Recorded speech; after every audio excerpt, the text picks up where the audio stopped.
नमस्कार मित्रांनो, खोडवा ऊस नियोजन भाग 2 असा विषय आहे.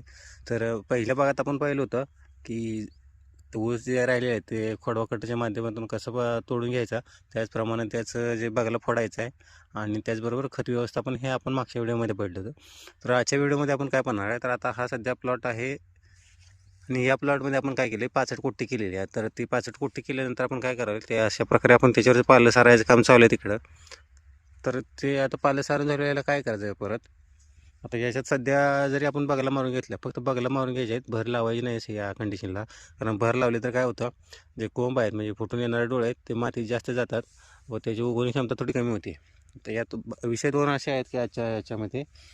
तर हे करून झाल्यानंतर काय करायचं आहे, याला एक बुरशीनाशकाची फवारणी करायची. आता मग तुम्ही प्लॉट पेटवलेला असू द्या किंवा कुट्टी केलेला असू द्या, त्याच्यामध्ये काय होतं, आता इथे तुम्हाला दाखवतो मी. तर हे तुम्हाला असं दिसत असेल पांढरा पांढरा झालेला आहे. तर हे कशामुळे होतं, तर रानातील जी बुरशी आहे त्याच्यामुळे याच्यावर प्रादुर्भाव झालेला दिसतोय आपल्याला याच्यामध्ये. आणि जर तुम्ही ऊसाचा प्लॉट पेटवलेला असेल तर तुम्हाला त्याच्यामध्ये दिसते की बाबा त्या राहिलेल्या ऊसातून साखर बाहेर आलेली असते. तर त्याच्यामुळं काय होतं, तर तिथं इन्फेक्शन वाढायला चालू होतं व तिथं जर जास्त इन्फेक्शन झालं तर तो पूर्ण बेड खराब होण्याची शक्यता असते. त्याच्यामुळे याला काय करायचं, सॉफ्ट आपलं काय असेल ते कीटकनाशक आणि बुरशीनाशकचे एक स्प्रे घ्यायचा आहे याला फक्त. त्याच्यामुळे काय होईल, ते बुरशीचं प्रमाण कमी होईल व जी तुटाळ होणार आहे तर ती होणार नाही. आता यात दुसरा महत्त्वाचा एक मुद्दा असा आहे, तर आता इथं आपण पाहू शकता.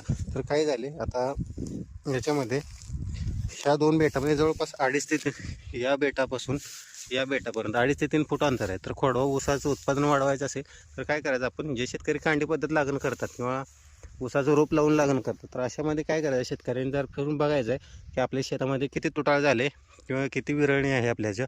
तर त्याच्यानुसार काय करायचं, अशा मोकळ्या ठिकाणी एखादं रोप किंवा आपली एखादी ऊसाची कांडी असेल, शक्यतो ऊसाचं रोप लावं, जेणेकरून या दोन्हीची म्हणजे वाढ बरोबर होईल. कांडी लावली तर ती वापायला जवळपास 21-22 दिवस जातात आणि तोपर्यंत हा ऊस असा मोठा वाढून येतो.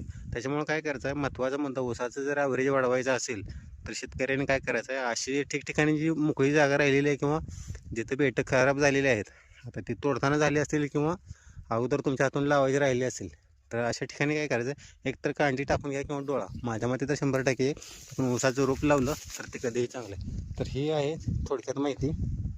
तर आजची माहिती कशी वाटली नक्कीच कमेंट करून कळवा. धन्यवाद.